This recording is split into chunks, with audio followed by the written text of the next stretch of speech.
Hello, aujourd'hui on se retrouve pour une nouvelle vidéo. Donc je vais vous faire une FAQ. Donc j'ai reçu pas mal de questions. Donc je vais y répondre aujourd'hui. Donc du coup c'est parti. Du coup si vous entendez des bruits c'est normal, Mila elle est à côté de moi donc voilà. Du coup j'ai écrit toutes les questions, comme ça c'est plus facile. On va commencer par la première, c'est à quel âge as-tu Mila? Donc j'ai été enceinte de Mila, j'avais 19 ans. La deuxième question c'est comment as-tu vécu la grossesse? En vrai ça va, c'est juste que mentalement ça n'allait pas trop. Il n'y avait pas beaucoup de personnes de mon entourage qui étaient au courant, c'est pas affiché sur les réseaux. Du coup voilà, il y avait juste la famille de mon copain et quelques amis à moi qui étaient au courant, mais sans plus. Mais en vrai ça va, j'ai quand même bien vécu parce que j'ai quand même une grossesse assez bien. Mais c'est juste que mentalement ça n'allait pas trop parce qu'au début je réfléchissais beaucoup, j'avais beaucoup de questions etc. Mais en vrai ça va, ça a été. La troisième question c'est comment s'est passé ton accouchement? Alors franchement ça s'est passé nickel. Bon du coup je disais en vrai ça a été nickel, j'ai accouché par voie basse et tout s'est très bien passé, j'ai pas fait avec la péridurale. En tout cas je vous ferai une autre vidéo par rapport à mon accouchement, je vais vous expliquer tout, comment ça s'est passé etc. Bon ensuite quatrième question c'est quelle est la plus grande difficulté que tu as rencontrée en tant que maman?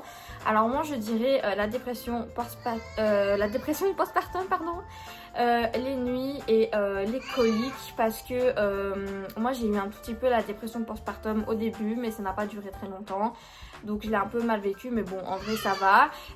Les nuits aussi ça a beaucoup joué parce que les nuits c'est moi qui faisais les nuits au départ. Et le manque de sommeil etc. franchement c'était assez compliqué à gérer. Mais après on a trouvé un terrain d'entente et puis on a essayé de s'organiser avec le papa etc. Donc ça a été. Et je dirais aussi du coup les coliques parce que les coliques ça joue beaucoup, c'est vraiment pas facile. Voilà, donc moi c'est les trois choses que je trouve qui sont un peu les plus compliquées en tant que maman. Ensuite, cinquième question, la chose la plus drôle que ton bébé a fait. En vrai, ma fille elle est trop marrante. Tous les jours, il n'y a pas un moment où elle me fait pas rire. Donc en vrai, j'ai pas vraiment un moment où elle m'a fait vraiment rire. Parce qu'elle me fait rire tout le temps. Elle fait énormément de bêtises des fois qui sont vraiment hyper comiques. Ensuite, sixième question, quels sont les indispensables pour un nouveau-né selon toi? Alors en vrai, j'ai pas vraiment d'indispensable. Enfin en tout cas moi le Gaviscon, le médicament Gaviscon, je sais pas si certaines mamans connaissent. En tout cas ça m'a sauvé grave la vie. Ça c'était pour les coliques mais dès que j'ai donné ça c'était fini les coliques. Elle dormait sur le dos, je pouvais la déposer n'importe où, elle avait plus de coliques. Donc ça en tout cas ça m'a beaucoup aidé. En vrai, j'ai pas vraiment d'indispensable, donc sur ça je ne sais pas trop quoi dire. Mais en tout cas, le Gaviscon, ça m'a beaucoup sauvé. Bon, du coup, septième question, c'est pourquoi as-tu voulu partager ton expérience de jeune maman sur YouTube? Alors, il faut savoir que moi, depuis toute petite, j'ai toujours aimé faire des vidéos. Limite, je me filmais H24 quand j'étais petite. Toujours, j'étais avec mon iPhone comme ça, je faisais des danses. Je faisais des DIY, je faisais des petites vidéos tout simplement. Et maintenant que je suis jeune maman etc. et je vois il y a beaucoup de jeunes mamans qui font des vidéos sur TikTok et même sur YouTube. Du coup je me suis dit bah pourquoi pas me lancer aussi dans tout ça. Donc du coup je me suis créé une nouvelle page, un nouveau compte sur TikTok. Et je partage juste des choses en tant que maman. Donc franchement moi personnellement j'aime beaucoup faire tout ça. Et j'aime bien aussi faire les montages. Et puis il y a beaucoup de jeunes mamans qui peut-être me regardent. Donc peut-être que ça peut aussi aider quelques-uns. Ensuite, huitième question, quelle a été ta plus grosse galère de jeune maman? Du coup, personnellement je reste toujours sur les débuts d'un nouveau-né. Parce que c'est vrai que les débuts d'un nouveau-né c'est pas du tout évident. Après c'est tout parce que en vrai c'est pas si galère je trouve de m'occuper d'un enfant. Après ça dépend parce qu'il y a des moments où c'est compliqué, des fois elle pète des crises etc. Donc il faut savoir gérer la crise. Mais en vrai ça va parce que j'ai quand même de la chance, j'ai quand même un bébé assez sage, donc j'ai pas trop de galères. Ça dépend des moments mais des fois ça peut m'arriver que c'est galère. Mais c'est rare que ça m'arrive donc... Ensuite, 9e question, tu arrives à avoir du temps pour toi? Alors oui et non. En tout cas, Mila, elle dort de 13h, des fois jusqu'à 16h. Donc oui, ce temps-là, j'ai du temps. Mais bon, des fois, elle veut pas dormir. Donc à ce moment-là, je n'ai pas de temps pour moi. Après, elle fait ses nuits, elle se couche tôt. Donc à partir de 20h30, elle va se coucher. Et puis là, j'ai toute la soirée pour regarder ma série, etc. Enfin, pour être un peu tranquille et histoire de se reposer un petit peu. Par contre, niveau couple, c'est pas du tout ça. On n'a plus du temps pour nous deux, surtout qu'on a personne pour garder la petite. Donc ça joue un petit peu sur ça. Mais en tout cas, pour moi-même, j'arrive à trouver du temps. Mais par contre, pour notre couple, là, non, on n'arrive pas du tout à trouver du temps.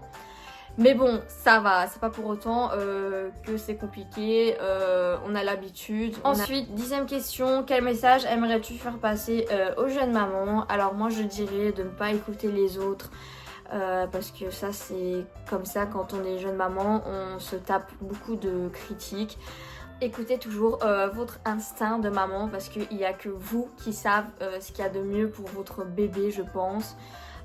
Du coup voilà, et n'ayez pas honte, n'ayez pas peur. Je trouve que maintenant il y a énormément de jeunes mamans de plus en plus. Et moi je trouve pas ça une honte. Enfin en tout cas si on se sent capable d'assumer et de s'occuper d'un bébé, moi je ne vois pas où il y a le problème. Donc voilà. Ensuite, 11e question, y a-t-il des influenceuses mamans que tu suis et qui t'inspirent? Alors oui, parce que du coup sur TikTok je suis énormément de mamans, limite dans mes pourtours il me suffit, il n'y a que des choses de maman. Mais il y a Mandy déjà sur TikTok, je ne sais pas si vous la connaissez, il y a Mandy. Il y a aussi Loélie sur TikTok. Et il y a aussi quelqu'un d'autre, mais je ne sais plus comment la maman elle s'appelle, mais en tout cas sa fille elle s'appelle Flora. Mais de toute façon je vais vous mettre tout ici, comme ça c'est plus facile pour que vous voyez un peu c'est qui. Et sur YouTube, non j'ai pas vraiment de maman que je suis spécialement. C'est plus sur TikTok j'ai envie de dire. Donc du coup voilà, c'est les 3 tops de mamans que j'adore sur TikTok et que des fois je m'inspire d'elles. Ensuite, 12e question, ton film préféré? Alors moi ça a toujours été After. J'ai regardé tous les films After et ça reste toujours mon film préféré, donc oui, After. Ensuite, 13e question, où aimerais-tu voyager? Alors c'est bon, t'as fini? Du coup, moi je dirais New York parce que New York c'est mon rêve, j'ai envie d'aller à New York et j'espère qu'un jour je pourrai emmener ma fille à New York, donc voilà. Ensuite, dernière question, es-tu plutôt maniaque ou bordélique? Alors moi je dirais maniaque, je suis très maniaque. Tous les jours je nettoie, il n'y a pas un seul moment où je nettoie pas. Donc oui, je suis maniaque, je déteste le bordel. S'il y a du bordel ou que c'est sale, je me sens pas bien mentalement. Il faut que toujours tout soit propre. Donc ouais, je suis maniaque. Et du coup voilà, c'était pour toutes les questions. Donc en tout cas, j'espère que la vidéo, elle vous aura plu quand même. Et il y a beaucoup de vidéos, enfin en tout cas j'ai d'autres idées de vidéos qui vont sortir peut-être la semaine prochaine. Du coup voilà, n'hésitez pas à me suivre sur les réseaux sociaux. En tout cas je vous mets mes réseaux ici encore. Du coup voilà, moi sur ce je vous fais des gros bisous, bye.